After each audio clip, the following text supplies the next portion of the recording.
இது 2020 first time நீங்க என்ன தருண்குமாரோட யூடியூப் சேனல்ல பேசவே தெரியாத ஒரு பையனா பார்த்திருப்பீங்க. அண்ட் இது 2026 அடுத்த 5 நிமிஷத்துல என்னோட ட்ரீம் ஸ்டேஜ்ல 800 பேருக்கு முன்னாடி எப்படி பேச போறேன்னு எனக்கும் தெரியல. பட் அதுக்கெல்லாம் முன்னாடி இந்த 6 வருஷம் கேப்ல என்ன நடந்துச்சு அப்படின்ட்டு ஒரு 3 சிம்பிள் ஸ்டோரிஸ்ல சொல்றேன். Until then, tag along with hashtag.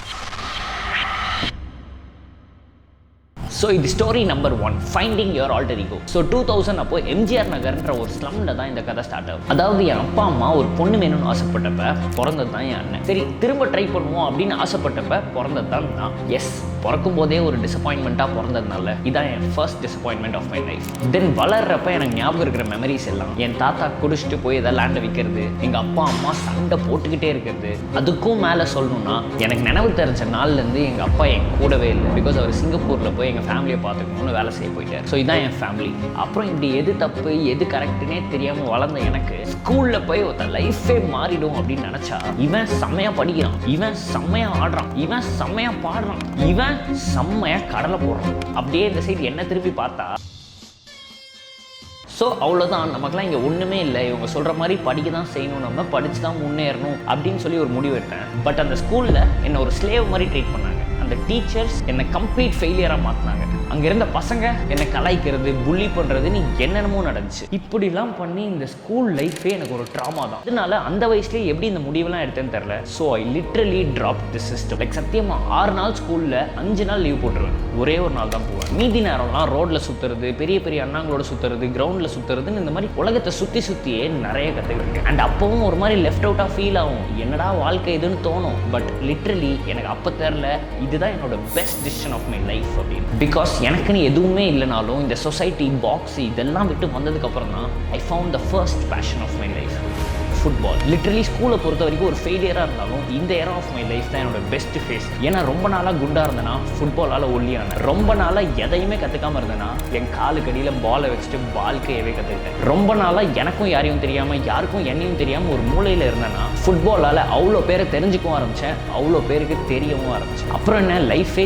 ஜாலியாக இருந்துச்சு. ஒரே ப்ராக்டிஸு, கோச்சிங்கு, டோர்னமெண்ட்டு, மேட்ச்சு அப்படின்னு ஒரே எல்லா சண்டேவும் வின் வின் வின் வின் இப்படி தான் போகும் லைஃப். அண்ட் இதே சந்தோஷத்தோட ஒரு நாள் என் டீச்சர்கிட்ட போயிட்டு, மேம் எனக்கு ஒரு ஃபுட்பால் பிளேயர் ஆகணும்னு ஆசையாக இருக்குன்னு சொன்னேன். அதுக்கு அவங்க என்ன சொன்னாங்கன்னு தெரியுமா?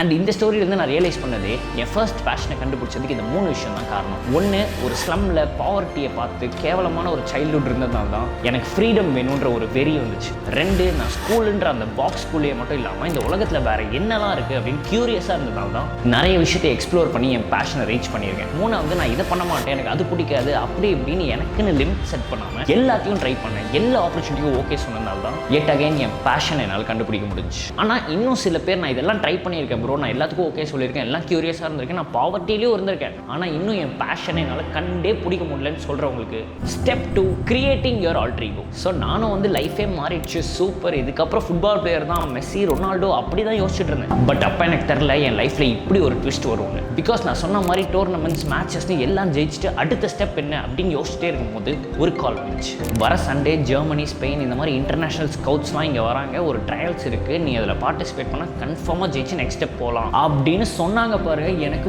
பயங்கர ஹோப்பு, பயங்கர எக்ஸைட்மெண்ட். ஸோ டயட்டு, ஒர்க் அவுட்னு அதெல்லாம் ஸ்டார்ட் பண்ணி நல்லா ப்ராக்டிஸ் பண்ணி அந்த ட்ரையல்ஸ்க்கு போய் பயங்கரமாக பெர்ஃபார்ம் பண்ணேன். இன்ஃபேக்ட் எப்பயுமே ஆடி முடிச்சோடனே மிஸ்டேக் சொல்கிற அந்த கோச்சே வந்து அன்றைக்கி என்ன அப்ரிஷியேட் பண்ணாரு. அண்ட் 2 நாள் கழிச்சு காலையில் என் கோச்சும் கால் பண்ணி, அஸ்வின் வேற மாதிரி சூப்பர், யுவர் செலக்டட் அப்படின்னு சொன்னார் பாருங்க.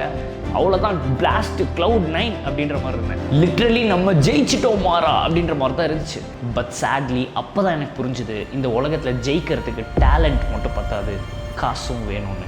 ஏன்னா அவங்க சொன்னது, நீ செலக்ட்லாம் ஆகிட்ட, பட் நீ ஸ்பெயினுக்கு போய் பெர்ஃபார்ம் பண்ணுறதுக்கு 5 lakhs செலவாகும் அப்படின்னு சொன்னாங்க. 20 வயசில் லட்சம்ன்றதெல்லாம் எனக்கு கோடி மாதிரி. ஸோ அப்புறம் எனக்குன்னு இருந்த அந்த ஒரு விஷயமும் போச்சு, எதுக்குடா இன்னும் வாழ்ந்துட்டு இருக்கோன்ற மாதிரி தான் இருந்துச்சு. And at the same time உலகத்தில் ஒரு பெரிய பேண்டமிக், COVID-19. அதாவது உலகம் முழுக்க வெளில எல்லாரும் செத்துட்டு இருக்கும்போது நான் ஒரு 4 செவத்து ரூமில் இருந்துட்டு உள்ளே செத்துக்கிட்டு இருந்தேன்.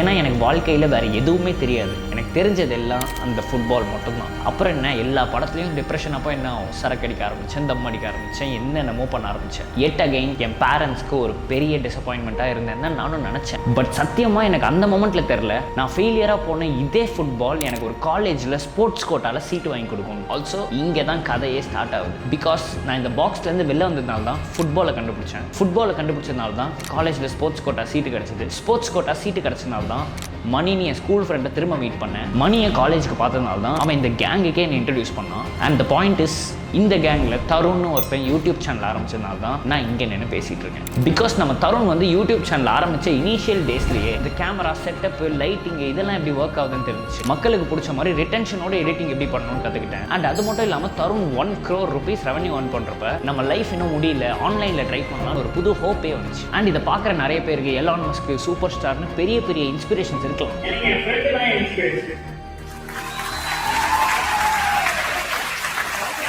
அது மட்டும் இல்லாமல் இந்த ஃபுட்பால் ட்ரீம் என்னை விட்டுட்டு போயிருந்தாலும் இப்போ வரைக்கும் என்னை கரெக்டான இடத்துக்கு கூட்டிகிட்டு போயிருக்குன்னு நான் நம்புகிறேன். Because I found my second passion called content creation. So இந்த ஜேர்னியோட ஸ்டார்டிங்லேருந்தே எனக்கு ஹேட் தான். லைக் ஃபர்ஸ்ட் தருண் வீடியோஸில் வர ஆரம்பித்தேன். அப்போ எதுக்கிட்ட அவன் மட்டும் சும்மாவே உட்காந்துருக்கான் அப்படின்னு ஒரு ஹேட் கமெண்ட்டு, அந்த ஹுட்டி இல்லாமே இருக்கலாம் அப்படின்னு ஒரு ஹேட் கமெண்ட்டு, அது இது இந்த மாதிரி நிறைய வந்துச்சு. பட் அப்போ எனக்கு புரிஞ்சது தான், ஒரு இடத்துல சும்மாவே உட்காந்துருக்கிறது இங்கே ஒரு பெரிய தப்பு அப்படின்னு. தென் இதுக்கு ஒரு கம்பேக் கொடுக்கணும்னு ஆரம்பிச்சது தான் ஹேஷ்டேக்ன்ற ஒரு யூடியூப் சேனல். அதுலேயும் ஃபஸ்ட்டு வீடியோ போடுறேன், ஃபுல் ஹேட்.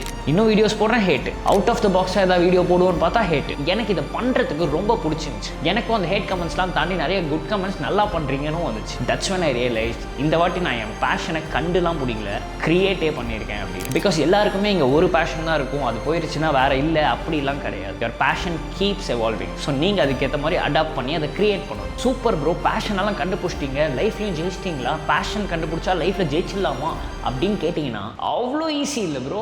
அதுக்கு தான் step 3, adapting to your alter ego. So இந்த ஸ்டோரி 2023 என்னோட பேஷனை கண்டுபிடிச்சிட்டேன், ஒரு ஐடென்டிட்டி ஃபார்ம் ஆயிடுச்சு, ரெஸ்பெக்ட் கிடைக்குது, வியூஸ் கிடைக்குது, எல்லாமே கிடைக்குது, சூப்பர். என் ஸ்கூல் பையனே என்னை ரெகக்னைஸ் பண்ணுறான். பட் ஸ்டில் என்னால் அந்த பாவர்ட்டிலேருந்து வெளில வரவே முடியல. மாத செலவுக்கு என்ன பண்ணுறதுன்னு தெரில. வீடியோஸ் எக்ஸ்ட்ராவாக நல்லா பண்ணணுன்னா கூட காசு தான் தேவை. So basically I was broke. So அப்போ தான் புரிஞ்சுது, ரியல் சக்ஸஸ் வேணும்னா உங்கள் பேங்க் அக்கௌண்ட்டில் காசு இருக்கணும் அப்படின்னு. அண்ட் அப்போ எனக்கு புரிஞ்சது தான், லைஃப்பில் ஜெயிக்கணும்னா பேஷனை மட்டும் கண்டுபிடிச்சாலும் பத்தாது, அந்த பேஷனை ப்ரொஃபஷனாக மாற்றி பேங்க் அக்கௌண்ட்டில் காசு இருக்கணும் அப்படின்னு. அதனால இந்த ஜேர்னியில் பேக் டு ஸ்கொயர் ஒன் வந்த மாதிரி மட்டும் இல்லாமல் டக்கு நீ என்னடா பண்ணுறது, காசு எப்படி சம்பாதிக்கிறதுன்னு மட்டும் தான் யோசிச்சுட்டு இருந்தேன் நாள் பூரா. அண்ட் அந்த ஹசில் ஃபேஸ் அப்போ தான் இந்த 4 விஷயத்தை கற்றுக்கிட்டேன். லைக் என் ட்ரீம் செல்ஃப் எப்படி இருப்பானோ அவனை மாதிரியே என் பிஹேவியர், ஆக்ஷன், கேரக்டர், ஆட்டிடியூட்னு எல்லாத்தையும் மாற்றினேன். டெய்லி காலையில் தூங்கி எந்திரிக்கும் போதும் நைட்டு தூங்கும் போதும் என் ட்ரீம் செல்ஃபை விஷுவலைஸ் பண்ணிட்டு தான் தூங்கினேன். சரி இரு ஏதோ விஷுவலைசேஷன், மேனிஃபெஸ்டேஷன் என்னென்னமோ சொல்ற, கடைசியில சம்பாரிச்சியா இல்லையா, ஜெயிச்சியா இல்லையா அப்படின்னு கேட்டீங்கன்னா எனக்கும் சத்தியமா தெரியல. பட் அன்னைக்கு பேசவே தெரியாம இன்செக்யூரா இருந்த ஒரு பையன் இன்னைக்கு இன்னும் கொஞ்ச நேரத்துல சாய்ராம் காலேஜ்ல 800 பேர் முன்னாடி பேச போறேன்னு சொல்லியிருந்தேன். பட் எந்த ஸ்டேஜ்ல பேச போறேன்னு சொல்லவே இல்லையே. Just fucking got a TED Talk opportunity. Where the beat go? Oh, ain't that something? Drums came in, you ain't see that coming. Hands on my head, can't tell me nothing. Got a taste of the fame, it'll pump my stomach. Throw it back up like I don't want it. Wipe my face, clean up my vomit. OCD. I'm back with the same girl that broke up with me. I made 75 lakhs revenue. I made Mohammed Saudi. I made master a photo. Every single thing I wanted in my life, I attained it. And in fact, that girl is here with me. And if you don't mind, can I call her name once, please? Because we were together for the past 10 years. In between, there was a breakup. And now, I am back to her. Now I am back to her and I just want to say, I love you. அதனால last time சொல்லிக்கிறேன், இதோட ஓல ஒண்ணே சொல்லணும்னா, அதுவும் நம்ம தளபதி ஸ்டைல்ல சொல்லணும்னா, ரெண்டு பேர் தான் போட்டியே.